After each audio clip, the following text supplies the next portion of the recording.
Adulterated comedy అని చెప్పి ఒక అమ్మాయిని మీరు అన్నారు. మీరు నిఖిల్‌తోని, పృథ్వీతోని బిహేవ్ చేసిన దానికి ఏమైనా కొత్తగా పేరు పెట్టాలా హ్మ్. అని ఒక క్వెషన్ మార్క్. హ్మ్. అండ్ పృథ్వీకి మెడ మీద చేయి పెట్టి రబ్ చేయడం ఒకటి హ్మ్. వీడియో హ్మ్. లైక్ జనాలకు వీడియో. చూపించింది ఆ! అదొకటి. అండ్ నిఖిల్‌కి చెస్ట్ దగ్గర చేయి పెట్టి హ్మ్. హ్మ్. మీరు అలా చేయడం ఒకటి. హ్మ్. అది ఏ సిట్యుయేషన్‌లో మీరు పెట్టుంటారు? హ్మ్. ఎందుకు అంత అవసరం ఏముంది? హ్మ్. ఐ టోల్డ్ యూ లైక్ నేను ఒక బెలూన్ టాస్క్‌లో వాడిని నువ్వెవడురా నాకు చెప్పడానికి అని అన్నా నేను. హ్మ్. డెసిషన్ తీసుకునేటప్పుడు స్విమ్మింగ్ పూల్‌లో కన్సిడర్ చేయి, ఇది కన్సిడర్ చేయి అంటే నువ్వెవడురా నాకు చెప్పడానికి అన్నా. అది నాకు అసలు బ్రెయిన్‌లో లేదు. అసలు నేను అన్నా అన్న సంగతి కూడా నాకు గుర్తులేదు. హ్మ్. టాస్క్ దాంట్లో అయిపోయిన తర్వాత కూడా నాకు అసలు చాలా టైం వరకు నేను వేరే అన్ని ఆలోచిస్తున్నాను. ఎందుకంటే అభయ్ వాజ్ అప్సెట్. అభయ్ నాతోని చెప్పను కూడా చెప్తలేడు. గేమ్ అయిపోయినాక నేను పోయి అభయ్‌తోని మంచిగా మాట్లాడినా. దీనివల్ల మీరు అలా చేశానని అంటారా ఏంటి ఇప్పుడు? దట్ వాస్ ఇట్ అప్పుడు అంటే ఇలా మాట్లాడాలా? ఇలా మాట్లాడి ఈ విధంలోనే మీరు నిఖిల్ తోని నెక్స్ట్ డే మార్నింగ్ ఏమైందంటే దానికంటే ముందు దిస్ వాస్ దేర్. నన్ను కూడా తిట్టినావు నువ్వు. Hmm. సంచాలకు ఉన్నప్పుడు సారీ ఫోటో టాస్క్ ఉన్నప్పుడు నన్ను తిట్టి పంపించేసినావు నువ్వు. ఒక్కసారి కనీసం సారీ కూడా చెప్పలే, కనీసం ఫీల్ అయినావు అని కూడా అడగలేదు. కానీ పృథ్వీని తిట్టినప్పుడు మాత్రం ఒక రోజు అంతా ఫీల్ అవుతున్నావు నువ్వు అని డిస్కషన్ జరిగింది. 1 hour డిస్కషన్ జరిగింది. అప్పుడు that was the situation. Like మీకు చిన్న బిట్ కట్ చేసి నీకు చూపిస్తే నన్నే చేయమంటావు ఇప్పుడు. నేనున్న ఎనర్జీ, నేనున్న సిచ్యువేషన్ నాకు ఇంపార్టెంట్ కదా. That was there. కానీ చూసిందే నిజం కదా. నువ్వు అదే అంటున్నా నువ్వు మొత్తం చూపించింటే నువ్వు మొత్తం నిజంగా నమ్మేటోని కావచ్చు. కానీ నీకు చిన్న పార్ట్ చూపించి ముందంతా కాన్వర్సేషన్ తర్వాత కాన్వర్సేషన్ చూపించకపోతే నేనేం చేస్తా దానికి? కానీ మీరు ఇక్కడ చేసింది తప్పు అంటారు, అది రైట్ అంటారు మీరు? అబ్సల్యూట్లీ నేను తప్పు చేయలేదు. అండ్ నేను ఎక్కడ చేతులు పెడతానా, ఎక్కడ ఏలు పెడతానా, లేకపోతే ఎక్కడ కంటి చూపు ఉంది అనేది ఆ మాత్రం if you cannot understand that's not my problem. నేను ఏ ఎనర్జీలో ఉన్నా, నేను ఏం కాన్వర్సేషన్ లో ఉన్నా, ఏ సిచ్యువేషన్ లో ఉన్నా వాళ్ళని నేను ఎట్లా ట్రీట్ చేస్తా అనేది నాకు ఇంపార్టెంట్. కానీ నేను ఒక చిన్న పిల్లోడు ఉన్నాడు, నాకు నా అల్లుడు ఉంటాడు. వాడు పక్కన కూర్చుంటే వాడిని ఇట్లా అంటనే ఉంటావు వాడిని. దానికి నువ్వు ఇప్పుడు ఏజ్ లో చిన్న కాబట్టి వాడు చిన్నగా కనిపిస్తాడు కాబట్టి నువ్వు అట్లా తీసుకుంటావా, లేకపోతే జస్ట్ పెద్ద ఉన్నాడు కాబట్టి ఇట్లా తీసుకుంటావా అనేది that is your version. I don't care. I literally don't care. ఎందుకు అంటే అన్నా చెల్లె, మా అన్నయ్య నాకు 40 మంది కజిన్స్, 2 అన్నలు, సొంత అన్నలు. వీళ్ళందరితోని నేను మాట్లాడుతున్నప్పుడు కానీ, తిరిగినప్పుడు కానీ, బయట తిరిగినప్పుడు కూడా అనుకున్న జనాలు ఉన్నారు. సో నేను అవన్నీ పట్టించుకొని నేను బిహేవ్ చేయాలనా? అదైతే మంచి వే అంటారు. బట్టి కాన్వర్సేషన్ ని బట్టి కదా. అదే మీరు అది చేసింది అది ఒక మంచి వేలో చేశాను అంటారు. నేను మంచి వే బ్యాడ్ వే అని కాదు. నేను ఆ కాన్వర్సేషన్, నేను సిచ్యువేషన్, నేను వాళ్ళని ట్రీట్ చేసే విధానం నాకు తెలుసు. నేను ఒక కిడ్స్ లాగా ట్రీట్ చేసిన, ఒక అన్నలాగా తమ్ముళ్ళలాగా కిడ్స్ లాగానే ట్రీట్ చేసిన తప్ప నేను ఇంకొకలాగా ట్రీట్ చేయలేదు. అండ్ నేను ఒకవేళ ట్రీట్ చేసిన అవతలోడు తీసుకోవాలి కదా. అవతలోడు కూడా అదే సిచ్యువేషన్ అట్లే నార్మల్ గా ఉన్నాడంటే అంతే కదా. మరి అంటే మీరు అదే అంటున్నారు, అన్నలాగా తమ్ముళ్ళలాగా. ఆ అన్న తమ్ముళ్ళు అయితే అలా చేస్తారా? వాళ్ళు మీరు అన్న తమ్ముళ్ళని మీరు అనుకుంటారు, వాళ్ళు అలా అనుకున్నారా మిమ్మల్ని చెల్లి అని? డెఫినెట్. వాళ్ళు ఎన్నిసార్లు చెప్పారు మాకు మదర్లీ ఫీలింగ్ ఉంటది, మంచి కేర్ చేస్తారు మమ్మల్ని అని. చాలా సార్లు చెప్పారు. ఎవరికి చెప్పారు? మాకు చెప్పారు, వేరే వాళ్ళకి కూడా చెప్పారు. వేరే వాళ్ళకి చెప్తే మరి యష్మి అని కానీ లేకపోతే మిగతా హౌస్ మేట్స్ మిమ్మల్ని ఎందుకు వాళ్ళ అన్న చెల్లెళ్ళని ఎప్పుడు అనలేదు? అండ్ మిమ్మల్ని మీ డిస్కషన్ లో కూడా అలా చెప్పలేదు? లాస్ట్ సండే ఎపిసోడ్ అయితే రీసెంట్ గా డైరెక్ట్లీ టోల్డ్. రీసెంట్ గా అదే లాస్ట్ లోనే, దాని తర్వాత ఏమైందో తెలియదు, వాళ్ళ డిస్కషన్ ఏం జరిగిందో తెలియదు. కానీ ఈ నామినేషన్ అయిపోయిన తర్వాత వచ్చిన డిస్కషన్ కదా ఇది, అన్న చెల్లెళ్ళని కానీ లేకపోతే ఇది నామినేషన్ అయిన తర్వాత డిస్కషన్ వచ్చినప్పుడు అయితే మాట్లాడిన వాళ్ళు. నా ఎదురుగా కూడా ఎప్పుడైనా సరే నువ్వు ఏదో పెద్దమ్మలాగా నానమ్మలాగా ట్రీట్ చేస్తావు వాళ్ళని ఊరికనే ఇలా అని మాట్లాడింది తప్ప నా ఎదురుగా నా వెనకాల ఏం మాట్లాడిననే నాకు తెలియదు Shiva. And I absolutely don't care about it. నేను చెప్పిన నా ముందు దమ్మున్నోడు ఎవడైనా నా ముందు వచ్చి మాట్లాడినప్పుడే నేను మాట్లాడతా ఏదైనా. సో వెనకాల జరిగినాయని నాకు అస్సలే ఫరక్ పడాయి. And that's what I'm telling about the negativity also. And నా ముందు నాకు మాట్లాడేటప్పుడు కూడా ఎవరైనా సరే, Vishnu also told they have a great bonding, I'm grateful for that sir అని చెప్పేసి చెప్పింది సాటర్డే ఎపిసోడ్ లో. And Yashmi also declare that ఆమె ఒక బ్రదర్ అండ్ సిస్టర్ లాగా అడ్వైస్ ఇస్తుంది, కానీ వాళ్ళు ఎట్లా తీసుకుంటారు అనేది వాళ్ళ ఇష్టం సార్. అది దాన్ని హౌస్ మొత్తము రాంగ్ గా ఇంటర్ప్రెట్ చేసుకుంటున్నారు అని చెప్పింది. ఆమె క్లియరెన్స్ ఇచ్చింది.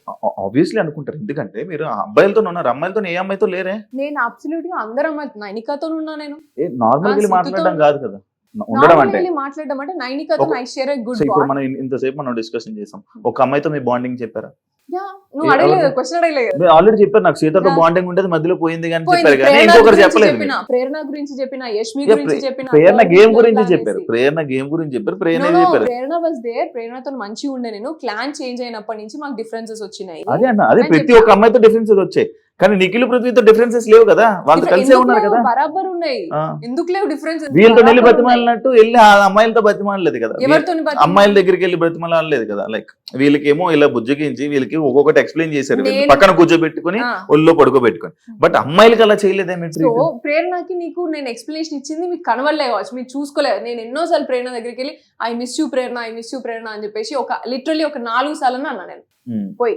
మేకప్ నాకు మామూలుగా సాటర్డే ఆమెనే రెడీ చేస్తుంది, అప్పుడు కూడా పోయి నేను I miss you so much Prerana, నాకు ఎందుకో నువ్వు తెలియదు, నువ్వు ఎట్లాను అని చెప్పేసి కూడా అన్నా. అండ్ యష్మితో కూడా మాట్లాడాను నేను ఈ విషయం. ప్రేరణ ఎందుకు అట్లా గిచ్చికాయం పెట్టుకుంటాను ఊకే ప్రతిదానికి, చిన్న విషయాలకి పొద్దు నుంచి అన్నట్టు కూడా. గిచ్చికాయం అంటే లైక్ ఏదో ఒకటి ఇట్లా అనడం అన్నట్టు, ఇట్లా అది జనరల్ గా యూజ్ చేస్తాము తెలంగాణలో, మామూలుగా వాడతాము. షీస్ లైక్ క్లాన్ చేంజ్ అయినప్పటి నుంచి ఇలా యూనో నేను టీ పెట్టుకుంటున్నప్పుడు కూడా టైమింగ్ ఇస్తారు, మాకు టైం ఉన్నది మీకు తెలుసు కదా, టైమర్.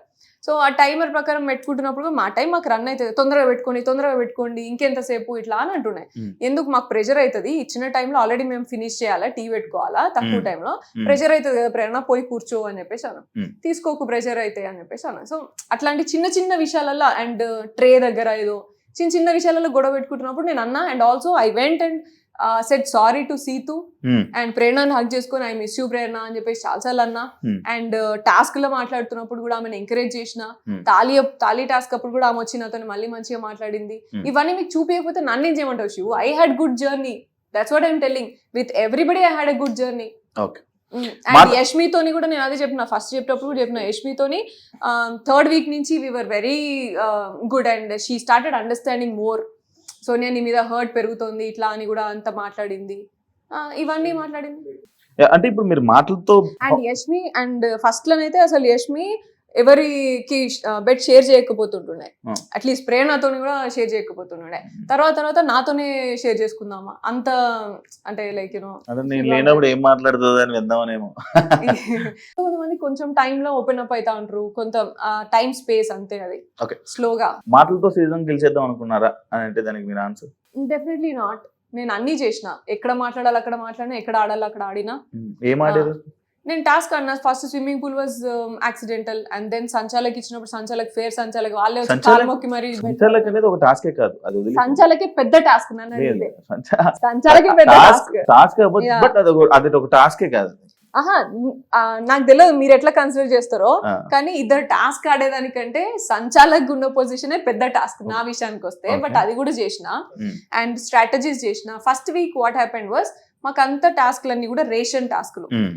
సో ఫుడ్ రిలేటెడ్ అన్నప్పుడు ఎవరు కూడా రిస్క్ తీసుకోలేదు, ఎవరు కూడా మా క్లాన్ లో. అండ్ చీఫ్ డింటెలో లైక్ మన యష్మి డింటెలో ఫుడ్ టాస్క్ కదా, కొంచెం చూసి చేద్దాం అని ఫస్ట్ స్ట్రాటజీ మాట్లాడుకునేది. ఈ గేమ్ కి బ్యాలెన్స్ కావాలన్నా, లేకపోతే బలం కావాలన్నా, ఏది ఎక్కువసేపు హోల్డ్ చేయాలి. లెమన్ టాస్క్ అది ఉండే, ఇట్లా ఎక్కువసేపు హోల్డ్ చేయాలి, బరువు పట్టుకోవాలి, అది ఒకటి ఆడుతుంటే ఒకటి పట్టుకోవాలి. సో ఎట్లా హోల్డ్ చేయాలన్నా ఈ స్ట్రాటజీస్ చేసుకునేంతసేపు స్ట్రాటజీస్ చెప్పిన నేను. చెప్పిన తర్వాత దాన్ని బట్టి టాస్క్ ని బట్టి ఏది ఇంపార్టెంట్ అది చేసినాం. వీ డింట్ గెట్ ఛాన్స్ అక్కడ కూడా. ప్రేరణ కూడా ఫీల్ అయింది, నేను కూడా ఫీల్ అయినా. ఓన్లీ థింగ్ నేను ఎందుకు అండర్స్టాండ్ చేసుకుని కామ్గా ఉన్నా, ఎందుకంటే ఫుడ్ టాస్క్ నిజమే, ఫుడ్ దొరకకపోతే ఇంకా కష్టం అవుతుంది అని. అండ్ దెన్ దాని తర్వాత వీక్ బాల్ టాస్క్ ఆడినా నేను. అండ్ ఎగ్ టాస్క్ నేనే డిఫెండ్ వరకు కూడా పోయి ఆడినా. And which was against my thing. నేను డిఫెండ్ అటాక్ చేయొద్దు, అట్లా ఫిజికల్ పోవద్దు అని అనుకున్నా సరే ఫిజికల్ పోయి మరి ఎత్తి పడేసిన అందరినీ అక్కడ కూడా. అండ్ క్యాబేజ్ టాస్క్ గెలిచిన, స్నేల్ టాస్క్ గెలిచిన. డిఫెండింగ్ లేకపోతే ఒకరిని తొయ్యడం, లేకపోతే స్ట్రాటజీస్ చెప్పడం, ఇది మీ గేమా లేకపోతే ఒక టాస్క్ ని గెలవడం గేమా అని మీరు ఈ రెండిట్లో మీరు ఏది గేమ్ అనుకో? అవన్నీ పార్ట్ ఆఫ్ గేమ్, అన్ని కూడా పార్ట్ ఆఫ్ గేమ్. కానీ అంత కంప్లీట్ చేస్తేనే గేమ్ కదా, అంత కంప్లీట్ చేస్తేనే గేమ్. నీకు ఆ టాస్క్ లో స్కోప్ ఉండాలి. ఇప్పుడు నాకు క్యాబేజ్ టాస్క్ స్కోప్ ఎవరు మనం తీసుకోవాలి. స్నేల్ ఉన్నది, that is very easy to say. Context ని బట్టి వాడాలి అది సెంటెన్స్. స్కోప్ ఆడొచ్చాను కాబట్టి చెప్తున్నా. అదే. సో స్నేల్ టాస్క్ ఉన్నది. ఇప్పుడు నీకు అటాకింగ్ కావాలా, డిఫెండింగ్ కావాలా? స్నేల్ టాస్క్ లా రెండు. స్నేల్ టాస్క్ లో అటాకింగ్ డిఫెండింగ్ ఉండదు కదా. స్నేల్ టాస్క్ లో క్యాబేజ్ ని పుష్ చేయాలా. దానికి ఏం కావాలి నీకు? స్ట్రెంగ్త్ కావాలా, స్పీడ్ కావాలా, అండ్ స్టామినా కావాలి. ఎక్కువసేపు హోల్డ్ చేసి స్టామినా కావాలి. అవన్నీ నేను చూపించిన కదా, గేమ్ ఆడినా, విన్ చేసినా. ఎగ్ టాస్క్ ఏం కావాలా? అటాకింగ్ కావాలా, డిఫెండింగ్ కావాలా, ఫిజికల్ స్ట్రెంగ్త్ కావాలా, అండ్ టైమింగ్ కావాలా, ఎవరు ఎక్కడ వస్తానో అది చూపించినా నేను. పార్ట్ ఆఫ్ ది గేమా ఇవన్నీ? మరి ఇంకేం మరి బాల్ టాస్క్ లో బ్యాలెన్స్ కావాలా, మీరు టైమింగ్ కావాలా? నిఖిల్ గడ్ కంటే కూడా మనీ కంటే కూడా నేను తక్కువ టైంలో 1 minute లో నేను బాల్ వాళ్ళకంటే మీరు స్ట్రాంగ్ అంటారు. వేసిన మరి నేను వాళ్ళకి కంపారిజన్ చెప్పట్లేదు Shiva, but you understand like మీరు ఒకటి జస్ట్ ఎక్కువ టాస్క్ ఆడినంత టాస్క్ ఆడిండు. మీరు ఎన్ని గేమ్లు ఆడినా మీరు ఏం చేసినా జనాలకు కనబడలేదు, వాళ్ళు చూపించలేదు, నేనే రైట్ అని అంటారు. నేనైతే టాస్క్ ఆడినా అంటున్నా, రైట్ ఆర్ రాంగ్ అనేది విషయం కాదు ఇక్కడ. నువ్వు ఎన్ని టాస్క్లు ఆడినావు, నువ్వు టాస్క్ ఆడినావా లేదా అని. నేను తీసుకున్న ఆపర్చునిటీస్ నేను అన్ని ఆడినా. నా చీఫ్ టాస్క్ అదే మాకే కనిపించలేదా అని అంటున్నాను, అడుగుతున్నాను. మీరు ఆడిన టాస్క్ మాకే కనిపించలేదా అని అడుగుతున్నా. అంటే ఎందుకంటే మీకు ఏం కావాలో అదే చూస్తున్నారు, వాళ్ళకి ఏం కావాలో అదే చూపించినప్పుడు I cannot comment upon me ఇద్దరి మీద. నేనేం చేసినా నేను చెప్తాను అంతే కదా మరి. అండ్ ఇవన్నీ కూడా చూసే ఉంటారు నాకు తెలిసి, నువ్వు చూడకుండా అయితే లేదు కదా.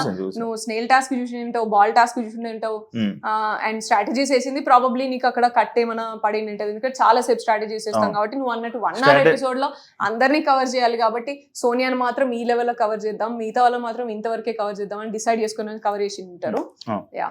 రీఎంట్రీ ఒకవేళ మీ రీఎంట్రీ ఉంటే వెళ్తారా వెళ్ళరా? నేను అదే చెప్తున్నా, నేను అనుకున్న బిగ్ బాస్ షో డిఫరెంట్, నాకు కనిపించింది డిఫరెంట్, చూపించింది డిఫరెంట్. నేను బతికింది రైటే కానీ నువ్వు చూపించింది డిఫరెంట్. నేను ఏదో ఉంటే నువ్వు ఏదో చూపిస్తా, నీకు నచ్చినట్టు నన్ను చూపిస్తా అంటే I'm not ready for that. Okay, ఒకవేళ మంచి చూపిస్తున్నారు, మీరు వెళ్తున్నారు అనుకోండి, పృథ్వీని నిఖిల్ని పక్కన పెడతారా, మళ్ళీ వాళ్ళతోనే కలిసి ఉంటారా? కలిసి ఉండడం దూరం ఉండడం అనేది అసలు విషయమే కాదు శివ. నేను అడిగింది చెప్పండి.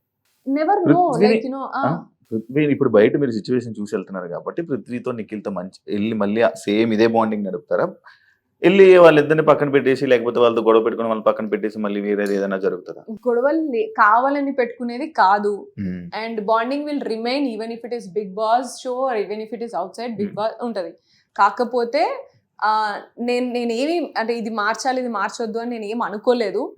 And even if I do that నా హార్ట్ అట్లా యాక్సెప్ట్ చేయదు. ఎందుకంటే బాండింగ్ నేను ఉన్నా ఎమోషనల్ గా ఉన్నప్పుడు నేను అవుట్ రైట్ నేను పోయి నేను ఇట్లా పోట్రే అవుతుంది కాబట్టి నేను నీతో ఉండను అనేది కాదు.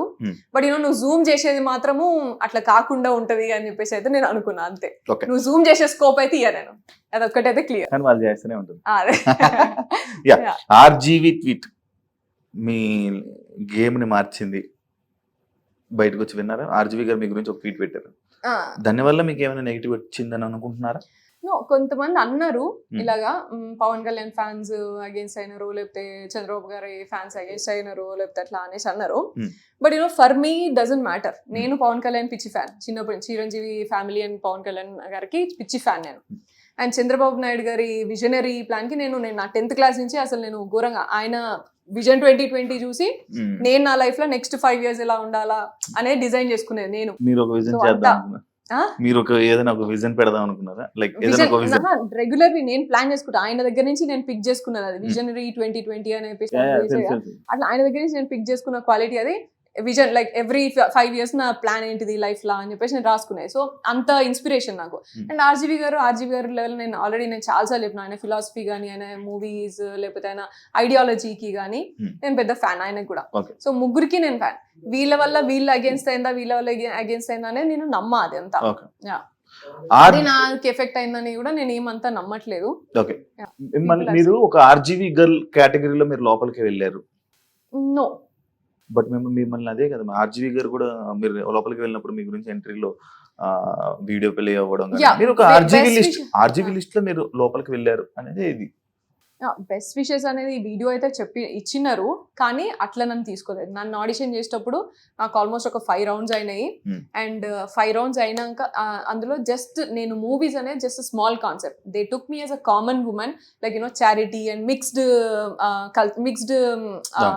పర్సనాలిటీ ఇట్లా అంటే అన్నిట్లో ఉన్నది, అన్ని రంగాల్లో ఉన్నది, డిఫరెంట్ రంగాల్లో ఉన్నది. And also like common women లాగా తీసుకున్నారు. And they never spoke about my movies or all these things. RGV గారి వల్ల తీసుకుంటున్నాం అని కానీ ఎక్కడ కానీ అక్కడ ఏం రాలేదు అట్లా. మిమ్మల్ని రాధిక అని అన్నారు ఆడియన్స్. ఓకే, దానికి కామెంట్ ఏం మాట్లాడతాము అసలు ఇష్టం ఉన్నట్టు. అంటే లైక్ సీజన్ 7 లో ఒకరితో ఆడుకుంటే సీజన్ 8 లో అన్లిమిటెడ్ కాబట్టి అందరు అబ్బాయిలతో ఆడుకుంటున్న సోనియా, ఈ కామెంట్ కి మీ ఆన్సర్? అది చాలా బాగానే మాట్లాడుకున్నారు. And I mean you have all the freedom to talk anything. ఎందుకంటే ఇప్పుడు చాలా డిజిటల్ మీడియా ఇదంతా చాలా ఫ్రీ అయిపోయింది కదా అందరికి. Hmm. అండ్ నేను ఇది కూడా విన్నా, చాలా మంది రివ్యూవర్స్ నా మీదే బతికేస్తున్నారంట, thumbnails తోని సోనియా అనే పేరుతోనే బతికేస్తున్నారంట. ఐ వుడ్ సే నా పేరు మీద ఇంతమంది బతుకుతున్నందుకు ఐఎమ్ వెరీ మచ్ గ్రేట్ఫుల్ అని అంట, అంతే. అంతకుమించి నేను దాని గురించి నేను కామెంట్ ఏం చేయ. వాడు తినేటప్పుడు వాడికి తెలుస్తుంది కదా, తినే మెతుకు ఏ పేరు మీద తింటాం, ఎందుకు తింటాం అనేది తెలుస్తుంది కదా. ఆ ఇంటిగ్రిటీ అది తెలిస్తే మంచిగా ఉంటుంది. ఒకటి ఉంటది కదా ఎథికల్ అనేది, ఒక వర్క్ వాల్యూస్ అనేది ఉంటది కదా. సో అవి గుర్తు చేసుకున్నా సరే వాళ్ళకి ఎథికల్ వాల్యూస్ లేవంటారు. నేను లేవా ఉన్నాయా అనేది నా క్వశ్చన్ కదా, అది వాళ్ళకే వదిలేస్తాను నేను. అది నీకు ఉన్నాయా లేవా అని నువ్వే తినేటప్పుడు ఆలోచించుకో, ఎట్లొచ్చింది ఫుడ్, వచ్చింది అనేది. రివ్యూవర్స్ అంటున్నారా నా నెగిటివ్ గా మాట్లాడుకొని వీడియోస్ చేసి thumbnails చేసుకొని చేసుకునే వాళ్ళందరినీ అంటున్నా నేను. నువ్వు ఉన్నది ఉన్నట్టు మాట్లాడుకొని, లేకపోతే లైక్ యూనో రెండు బ్యాలెన్స్డ్ గా అనాలిసిస్ ఇచ్చిన వాళ్ళు కూడా చాలా మంది ఉంటారు. లైక్ చాలా తక్కువ, లైక్ కొత్త రివ్యూవర్స్, అసలు ఏం ఎక్స్పీరియన్స్ లేకుండా మాట్లాడిన రివ్యూవర్స్ ఉన్నారు కొంతమంది. మంచి అనాలిసిస్ ఇస్తున్నారు వాళ్ళు, మంచి అనాలిసిస్ ఇస్తున్నారు. అండ్ ఆల్సో లైక్ అందరి గురించి అనాలిసిస్ ఇస్తున్నారు. అండ్ thumbnails ఏది అనాలిసిస్ ఇచ్చినా thumbnail వచ్చి సోనియానే ఉంటుంది, లేకపోతే సోనియా పేరే పడుతుంది అనేట్టు కాదు కదా. టాపిక్ రిలేటెడ్ గేమ్ ఉంటే అది చేసే వాళ్ళు కూడా చాలా మంది ఉన్నారు అలాగా. ఇప్పుడు దాకా ఇంకంటసేపు మీరు చెప్పింది నేను విన్నా, ఆడియన్స్ కూడా వింటున్నారు. వాళ్ళకి ఇప్పుడు ఆల్రెడీ ఒకటి వచ్చి ఉంటుంది మైండ్లో, మీరు ఏం మాట్లాడారు, ఏం జరిగింది లోపలనే క్లారిటీ ఆడియన్స్కి వచ్చిందని నేను అనుకుంటున్నా. నాకైతే కొంచెం క్లారిటీ వచ్చింది. ఒకనొక టైంలో స్టార్టింగ్లో నేను మీకు సపోర్ట్ చేశా, ఇక బాగా మాట్లాడుతుంది, వాయిస్ బాగా రైజ్ చేస్తుందని అని నేను ఒకనొక టైంలో అనుకున్నాను. ఒకనొక టైంలో కూడా ఇలా కూడా నేను అనుకున్నాను. కాబట్టి నాకు ఇప్పుడు కొన్ని నాకు అర్థం అయ్యాయి. కాబట్టి ఆడియన్స్ కూడా ఈ ఇంటర్వ్యూ అంతా చూసాక ఒక క్లారిటీ వచ్చి ఉంటుంది. కాబట్టి ఫైనల్గా మీరు ఆడియన్స్కి ఏం మాట్లాడాలనుకుంటున్నారు, ఏం చెప్పాలనుకుంటున్నారు? Thank you Shiva, thanks for this interview first of all for you. And audience thank you so much for voting and support చేసినందుకు thank you so much. 1 month ఉన్నా అంటే కూడా అది మీరు సపోర్ట్ చేసినందుకే డెఫినెట్గా. అండ్ హేటర్స్ అందరికీ కూడా థ్యాంక్ యూ సో మచ్. నా లైఫ్లో నాకు ఏం ప్రయారిటీస్ అండ్ ఎవరు ఉంటారు నాతోని ఇటువంటి టైంలో అనేది నేను ఇప్పుడే తెలుసుకున్నా చాలా క్లియర్గా. ఈ స్టేజ్, ఈ బిగ్ బాస్ తర్వాత మీ వల్లనే స్పెసిఫిక్గా. So thank you so much. దానికి కూడా ఎవరు ఉండరా అంటే లైక్ ఎవరు ఉండరు పాయింట్, ఎవరు ఉంటారు ఎవరు ఉండరు అనేది ఇప్పుడే అర్థమవుతుంది కదా. లేని వాళ్ళు ఉన్నట్టున్నారు అయితే ఎవరు. హేటర్స్ అందరికీ కూడా thank you so much. And yeah, cheers. Thank you.